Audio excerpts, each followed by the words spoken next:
Emily Carter was elbow-deep in the scent of gun oil when the shop bell rang, the chime echoing off the narrow walls like a reminder that the outside world still existed. Sunlight filtered through the grimy front windows in angled shafts, illuminating dust motes that drifted lazily above her workbench. Every tool hung in its designated place, the same arrangement her father had insisted on. Each screwdriver, caliper, and torque wrench rested where years of habit dictated, their alignment as precise as the instruments themselves. The worn oak surface beneath her hands had been his command post, a space where precision ruled and no detail escaped scrutiny. She set down the small receiver she had been inspecting and looked toward the door. A man in his late 30s had stepped inside, moving with the quiet assurance of someone who knew exactly what he wanted and where to find it. He wore a weathered jacket with the collar turned up against the wind, and though there were no visible insignia, the faint stiffness in his posture and the way his eyes scanned the room spoke of military service. Michael Graves walked past the shelves of boxed ammunition and the rack of hunting rifles without so much as a glance. His attention went straight to her father's display of long-range precision builds, the kind of rifles that were less about brute force and more about the art of measured control. He studied them not like a casual buyer, but like a craftsman evaluating another's work. When he reached her counter, he placed a case on the worn surface and unlatched it with deliberate care. Inside lay a long-range rifle with a custom stock that looked molded to its shooter's exact dimensions. A high-grade precision scope sat mounted with perfect alignment. The barrel bore the faint polish of hand-lapping, and the faint marks along the action suggested long hours of use by someone who valued maintenance as much as performance. Emily Carter. His voice was steady, low, and almost conversational, though his eyes assessed her as much as she assessed the rifle. She nodded and wiped her hands on a folded cloth. "That's me. I was told you handle cleaning and calibrations better than anyone in 3 states. "That sounds like an exaggeration," she replied, though the corner of her mouth hinted at the smallest smile. Michael's gaze flicked to her workbench, taking in the organized layout, the labeled containers for each caliber, and the perfectly sorted spare parts. "Exaggeration or not, you understand precision." Emily lifted the rifle from its case with practiced care, letting her hands find its balance point naturally. She began her process without needing to think about it first. The visual sweep, then a methodical disassembly, each piece placed in a precise sequence across her mat. Her father's voice lingered in her memory, not in words, but in the rhythm of the work. Michael leaned on the counter, watching closely. "You know your way around ballistics mechanics?" She didn't look up. "I know my way around how a rifle breathes." It was a small answer, but it made him pause. For a moment, the weight of the shop's silence stretched between them, filled only by the sound of metal meeting cloth and the soft click of parts aligning. When she examined the custom trigger assembly, she ran her fingers along the edges, noting its fine tolerances, 2-stage pull, crisp break. Whoever tuned this knew what they were doing. Michael's eyes narrowed, the faintest test in his voice. "What's its effective range, in your opinion?" Emily thought briefly, reading the barrel length, caliber, and scope configuration. In the right hands, maybe 1,500 meters. His expression shifted just slightly into something like approval. "Interesting." She reassembled the rifle with the same unhurried care, slid it back into its case, and latched it shut. "You'll have it back in 3 days." Michael picked up the case, gave a single nod, and walked to the door. "I'll see you then," he said, though something in his tone suggested he had already decided otherwise. When the bell chimed again in his wake, Emily stood for a moment at her workbench, hands resting on the oak surface. The rifle's absence left the air feeling oddly charged, as though some quiet test had just taken place and she had passed it without realizing. 3 days later, the bell over the door rang again. But this time, Michael Graves was not carrying the rifle she had cleaned. Instead, a manila folder rested under his arm, its edges softened from use. His eyes swept the shop in a slow, methodical pass, as though confirming that nothing had changed since his first visit. Dust motes still turned lazily in the sunlight. The tools still hung in their exact order, and Emily Carter still stood behind the workbench with her sleeves rolled neatly above her wrists. "Your rifle's ready," she said, nodding toward the counter where the case waited, cleaned and calibrated, though it barely needed the work. Michael didn't approach it. He stepped instead toward her father's display rack, gaze traveling along the old precision builds. "That's not why I'm here." The folder landed on her workbench with a flat sound. When she flipped it open, a glossy photograph stared back at her, a wide desert landscape, a steel target barely visible in the distance, and in the foreground, the indistinct silhouettes of two figures. Marginal notes, scrawled in a neat hand, marked the range: 3,871 meters. Beside it, smaller numbers detailed wind speed, temperature, and barometric pressure. "That's the current world record for the longest confirmed sniper shot," Michael said. "Canada, 2017. The bullet was in the air for over 10 seconds. Emily studied the picture without touching it, her eyes narrowing slightly. "You brought this to show me what's impossible." "To show you what's been done," he corrected, "and to tell you I think you could beat it." She looked up sharply, almost laughing. "I've never fired a loaded weapon in my life." "Exactly." The word hung between them. He leaned a little closer, voice quiet but deliberate. "Most long-range shooters fight against years of habits that work fine at short distances, but sabotage precision at extreme range. You don't have those habits. You think in terms of mechanics and variables, not instinctive flinches or muscle memory." Emily's skepticism flickered, replaced for a moment by curiosity. Her eyes drifted back to the marginal notes, tracing the calculated wind corrections, wind shear, temperature layers, the Coriolis effect. "That's an enormous number of variables to model in real time." "You already model them," Michael said. "You've been doing it every day without realizing, only with gears and springs instead of trajectories." She shook her head, though her grip on the folder had tightened. "Even if that were true, I'm not interested in learning to shoot." "Then come to the range once, just one session. If you hate it, we walk away." His tone was calm, but there was an undercurrent of certainty, as though he already knew the answer. Emily looked again at the photograph, at the target that seemed absurdly small against the desert expanse. It was impossible by definition, and yet the challenge in front of her stirred the same part of her mind that could never leave a puzzle unsolved. "One time," she said at last. "That's all." Michael's faint smile was the only sign of victory. "That's all I'll need." The morning mist clung to the low hills as Michael's truck crunched over the gravel lot of a secluded range well outside town. A faint tang of gunpowder lingered in the air, carried on the cool breeze, and the occasional muffled crack of distant shots echoed off the tree line. "Emily." Carter stepped out slowly, scanning the long stretch of benches and backstops. There were a few other shooters already set up, their attention fixed downrange, the sound of their brass tinkling softly against the concrete. Michael carried a plain rifle case to an empty bench. 100 yards, he said, nodding toward the row of paper targets fluttering gently as the mist began to lift. "We'll keep it simple."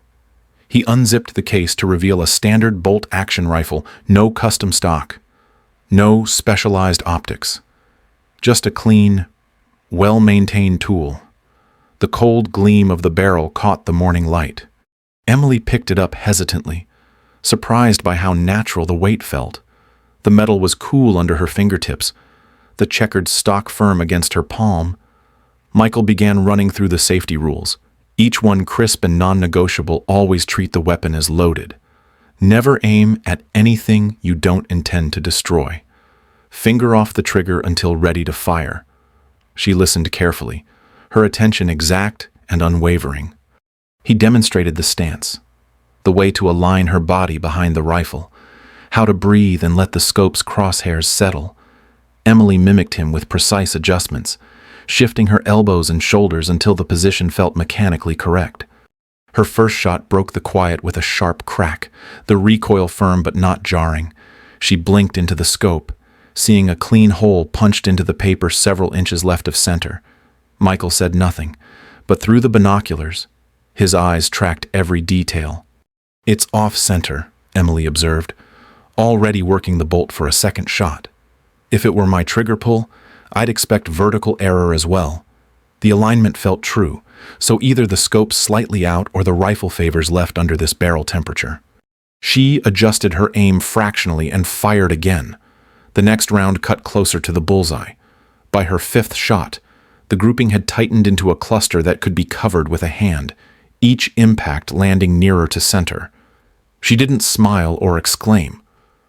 Her focus was entirely on the relationship between input and result. Her breathing, and the rifle's stability. The way each correction played out on the paper.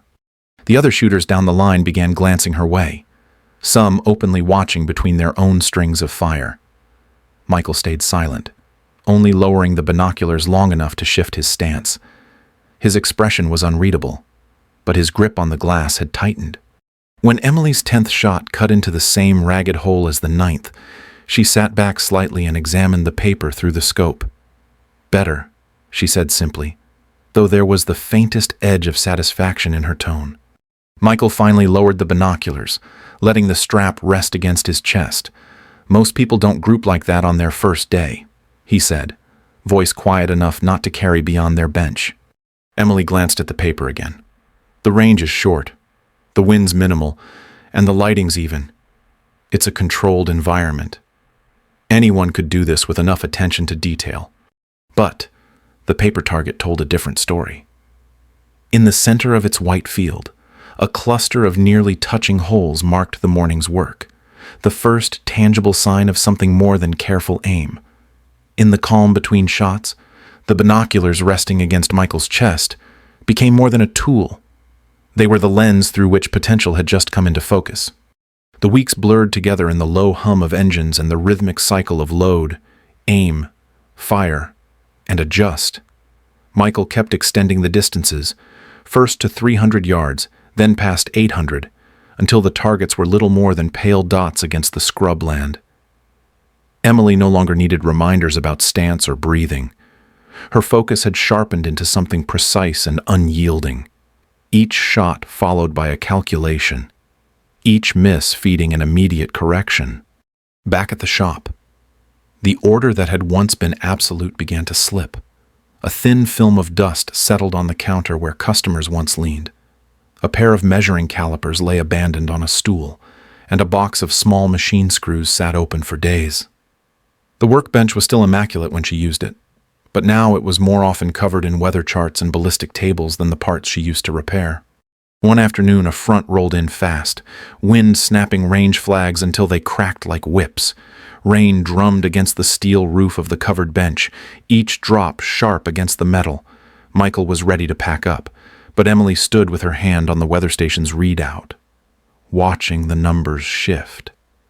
She traced the gust patterns, gauging when the wind settled into momentary lulls.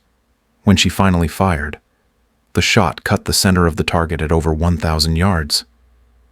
The wind roared again before the echo of impact faded, and she lowered the rifle with a quiet, almost defiant satisfaction. Michael said nothing, but his gaze lingered on her longer than usual. Night shoots became part of their routine. Spotlights bathed the firing line in stark white, throwing long shadows across the benches. The target glowed faintly in the darkness, its edges hazy in the swirling mist that crept up from the low ground. Emily worked through the dark, with the same precision as in daylight, each shot punctuated by the slow turn of her notes, her pen scratching wind adjustments in the margins. One night, long after the others had gone, Michael found her in the cab of her truck, asleep in the driver's seat. The dashboard was littered with open notebooks, pages marked with arcs of wind vectors and temperature differentials, calculations marching across every margin. The condensation on the windows blurred the view outside, sealing her inside a cocoon of equations and intent. He closed the door quietly and left her there, but as he walked back toward his own truck, the unease settled deeper. The exhilaration in her face after a perfect shot was something he understood. But the way she was disappearing into the pursuit, how the rest of her world was fading into the background, was something else entirely. The weather station readouts had become her compass. The neglected counter back at the shop its silent opposite. Between them stretched the narrow space where mastery could be born, or where the person chasing it could vanish. The road to the facility cut through miles of dry scrub before opening onto a flat expanse of desert that seemed to stretch without end. Heat shimmered above the ground, bending the horizon in soft ripples. Michael parked near a row of covered firing positions where the air smelled faintly of dust and burnt powder. Emily stepped out and shaded her eyes. At first she thought the steel plate at the far end was a heat mirage, but then the light caught its surface and she realized it was real. Set so far away, it barely had shape to the naked eye. "This is where civilians almost never shoot," Michael said, setting her rifle case on a bench. His voice was even. But the glance he gave her was laced with something heavier than caution. She shot in steady sequences, the barrel cooling between each attempt. The first few targets were set at distances she had never seen outside of ballistic charts. Still, round after round found their mark. The spotters called hits over the radio with a mix of surprise and disbelief. Emily's hands were steady, her adjustments quick and precise. By the time she hit the longest plate, well beyond 2 miles, the small gathering of onlookers had stopped speaking altogether. From the shade of the range office, an older man in desert khakis had been watching. His hair was cut close, and the sun lined his skin in deep, permanent creases. Michael introduced him as Colonel Hayes, a retired rangemaster with a reputation for building and overseeing some of the toughest competitions in the world. Hayes came forward with a slow, assessing nod.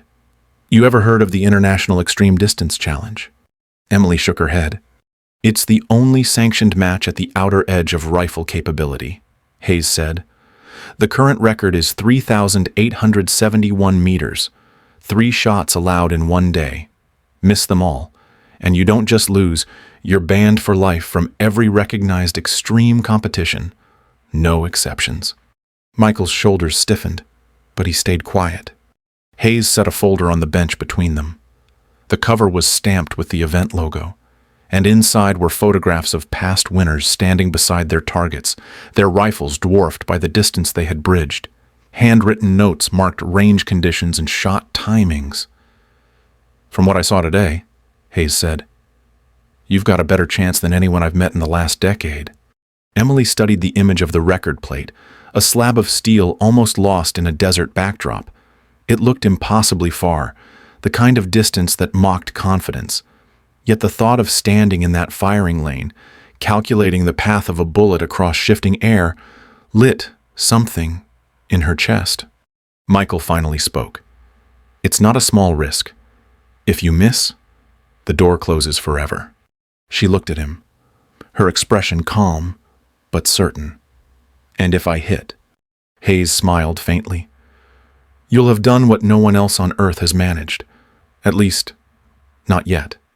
The steel plate at the far end of the range seemed to gleam a little brighter in the sun. Emily rested her fingers lightly on the folder, feeling the weight of what it offered. Somewhere between ambition and risk. The decision was already taking shape. From the day she agreed, the clock began ticking.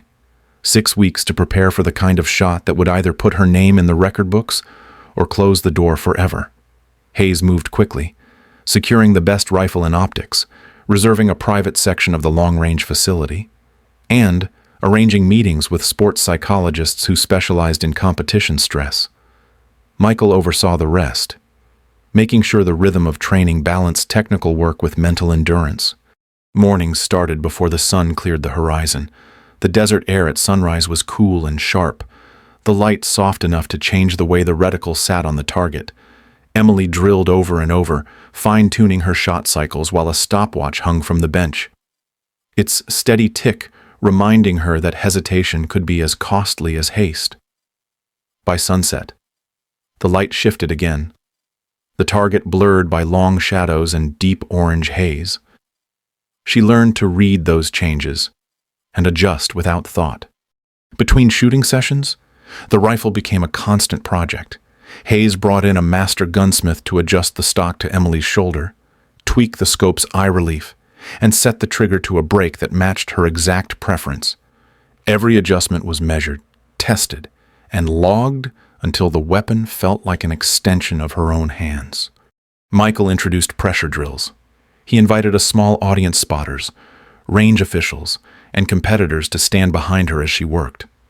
There were murmurs just loud enough to catch her ear, the click of cameras, and even the faint cough of a spectator timed to her trigger pull. At first she tensed against it, but with repetition she learned to let the noise fade into the background until only the crosshairs and the wind readings mattered. Nights were spent in the dim glow of her workbench, now covered with Nevada weather maps and stacks of logged wind data. She traced seasonal patterns, looking for the moments when wind speed at ground level masked entirely different currents above. Strings of numbers covered the wall's temperature gradients, humidity shifts, and ballistic coefficients, each pinned with precision, each a piece of the puzzle she intended to solve. Michael noticed the change in her posture and voice. The guarded tone she'd had in the shop had shifted into something steadier, more deliberate. She no longer asked if she could make the shot. She asked what she could do to make it cleaner, faster, more certain. His concern for how far she was pushing herself didn't fade, but it began to share space with a quiet trust that she could handle the pressure. The weather logs on the wall became her map to the future. The stopwatch on the bench became the metronome of her focus. Each tool, each drill, each late night was a step toward the moment when she would have only 3 chances to prove she belonged on that firing line, and no margin for error when the world was watching. The Nevada desert spread out in every direction, its vastness shimmering in the morning heat. The sky was a pure, unbroken blue, the kind of clarity shooters dreamed of, though the faint shimmer along the horizon promised a challenge. A steady wind moved across the firing line, just enough to sway the flags, but not enough to call for delay. Beyond the benches and spotting scopes, a crowd had gathered, military officials with folded arms, journalists with long lenses, ballistics experts murmuring in small groups. The steel target was a glint of light so far away it could have been mistaken for a mirage. Emily Carter sat behind the rifle, the same one she had trained with for weeks. It had been tuned and balanced to perfection, yet it still felt like the same plain instrument Michael Graves had first placed in her hands. Her cheek rested lightly on the stock, her right hand on the grip, left hand steadying the forend. The crowd's murmurs were a low hum in the background, the occasional snap of a camera shutter punctuating the air. Michael crouched beside her, scanning the range through the spotting scope. Winds steady at the line. Watch the shimmer halfway out might be drifting right. She nodded, adjusting her hold slightly. The first shot broke with a sharp crack, the rifle recoiling into her shoulder. For a moment there was only the sight of the reticle bouncing back to center. Then Michael's voice, low and tight. Miss, 2 feet wide. Right. Crosswind mid-flight.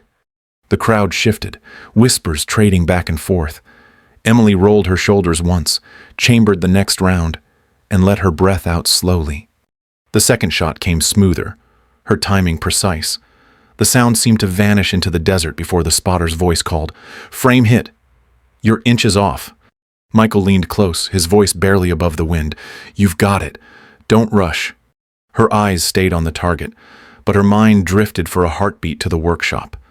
She could almost hear her father's voice, not words, just the remembered cadence of his lessons, the way he taught her that hands knew what they were doing long before the mind caught up. Trust them. She settled again. The wind flags snapped, then eased. The shimmer downrange flattened. She took in half a breath and held it, her heartbeat steady in her ears. The trigger squeeze was a slow, measured pull until the break was clean and without surprise. The bullet began its journey, a speck of copper crossing more than 2 miles of shifting air. 6.8 seconds stretched impossibly long, the world narrowing to the invisible arc it traced. The heat haze bent the target's edges, making it quiver in the scope. Then a faint, distant, metallic ring cut through the stillness. For an instant, no one moved. The sound seemed too far away to be real. Then the spotter shouted, "Center hit. Dead center." The crowd erupted, Camera shutters clicked in rapid bursts. Voices rose in disbelief and celebration. Military officials exchanged quick, knowing nods, while the ballistics experts began debating conditions even as they applauded. Emily lowered the rifle, her hands steady even now. Michael grinned small, controlled, but with the relief of someone who had carried the weight of every step with her. She glanced at the steel plate, still shimmering in the heat, and felt the distance collapse between what had once been unthinkable and what now lay in the past. The record was hers. It had been precision, calculation, and training, but in the final moment, it had also been something more: the surrender to instinct when all the work was done, when fear had no place left to stand. Emily Carter turned down every offer. The defense contractors promised salaries that would have dwarfed anything she had earned in the shop, and the competitive shooting teams dangled sponsorships and travel, but she declined them all. The record was enough. She had done what she set out to do, and now she wanted her life back, though not exactly as it had been.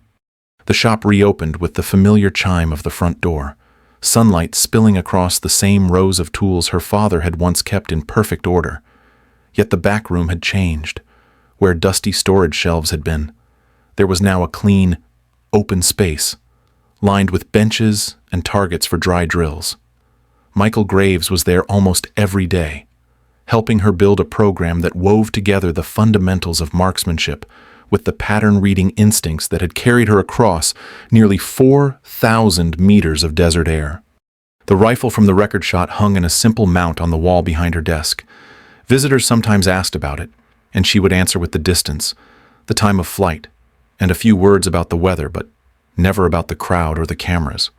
On a wide, dusty field outside town, a group of students stood with their faces turned toward the wind. The weather vane at the edge of the range spun lazily, and Emily moved among them, offering quiet adjustments. She took one student's hands and shifted the grip a fraction, lowering the shoulder until it fit naturally into position. The smell of gun oil from the morning's cleaning mixed with the dry tang of the desert air drifting through the open classroom door. Michael watched from the edge of the field, arms folded, the faint trace of a smile in his eyes.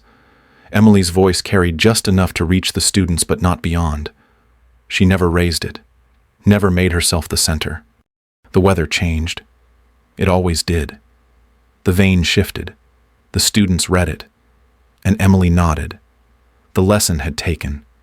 In the stillness between gusts, she realized the record might one day fall to someone else. That was fine. What mattered now was that whoever came next might have started here, in this quiet place, learning to trust their hands,